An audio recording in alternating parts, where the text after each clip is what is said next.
दादा हसन मियां सरकार से हाँ। पहली मुलाकात किस? हाँ, वो देखो, मैं आज तक इंडिया नहीं गया जी। हूँ, तो वहाँ जाहिर है मैंने उनको ना उनको देखा है ना जी। उनको मज़ार को देखा है। तो तमन्ना है, जरूर मेरी बहुत बड़ी तमन्ना है कि बेंसुरी शरीफ जाऊँ, जी। अपने दादा हुजूर के दरबार पर, वहाँ मेरी हाजिरी हो जाए। लेकिन उन्होंने ऐसा किया, एक दिन वो खुद आ गए। वो आए इस तरह जैसे कोई आता है ना, पलंग फकीर, इस तरह आ गए। वो तो चैन में हमारे आकर बैठ गए। तो वही हालात थे मेरे परेशानी के। तो मैंने उसे दुआ के लिए अर्ज की कि मैंने कहा आप दुआ करें मेरे। अच्छा, वो मुझे देखे जा रहे हैं, हंसे जा रहे हैं। अच्छा, मेरे दिमाग में आ रहा है इनको कहीं मैंने देखा है, इन्हें कहीं देखा है, लेकिन दिमाग मेरा काम नहीं कर रहा। और वो उन्होंने पंजाबी जबान में गुफ्तगू शुरू कर दी। सुभान।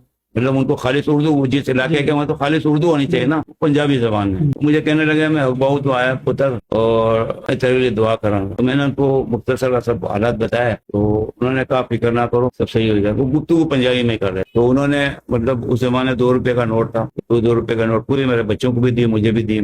एक तस्वीर दी उन्होंने, व्हाइट और सफेद दाने वाली, ऐसे ऐसे पढ़ा करो, दुरूद शरीफ पढ़ा करो, और जो बजाई तो पढ़ा करो। फिर वो कहने लगे और मैं चला, मेरे कुल किराया नहीं, यानी परखने के लिए मुझे, मेरा कुछ किराया नहीं, मुझे उसे जाना है अखबाऊ, जहाँ किराया दे। अच्छा, उनको पता था मेरी जेब में किराए जितने पैसे नहीं थे, जो हकीकत बात आपको बताऊं। अच्छा, उन्होंने ये बोला ना, मेरा दिल बड़ा दुखा। मैंने कहा यार ये बुजुर्ग मुझसे मामूली तकाजा कर रहे हो, मैं इनकी हेल्प नहीं। अच्छा, वो हंसे जा रहे हैं। तो मैंने कहा, अच्छा वो दिन था 11वीं तारीख थी, मैंने जेब में पैसे डाले, हाथ डाला ना, 11 रुपए निकले। मैंने उनसे कहा बुजुर्गो मेरे पास ही है। उन्होंने तो रख लिया, बहुत ज्यादा हंसे। फिर कहने लगे और मैंने इजाजत दो, मैं जा। अच्छा, मैं खड़ा हो गया। तो वो बोला नहीं, मतलब मेरे साथ ना हो, मैं चला जाऊंगा। नहीं, बोला नहीं। मैंने उनका हाथ पकड़ लिया। जब हाथ पकड़ा ना, ऐसा लगा मैंने बर्फ की सील के ऊपर हाथ रखा, इतना ठंडा, एकदम चौंक गया। मैंने कहा ये क्या? तो उन्होंने कहा मैंने उतना नहीं।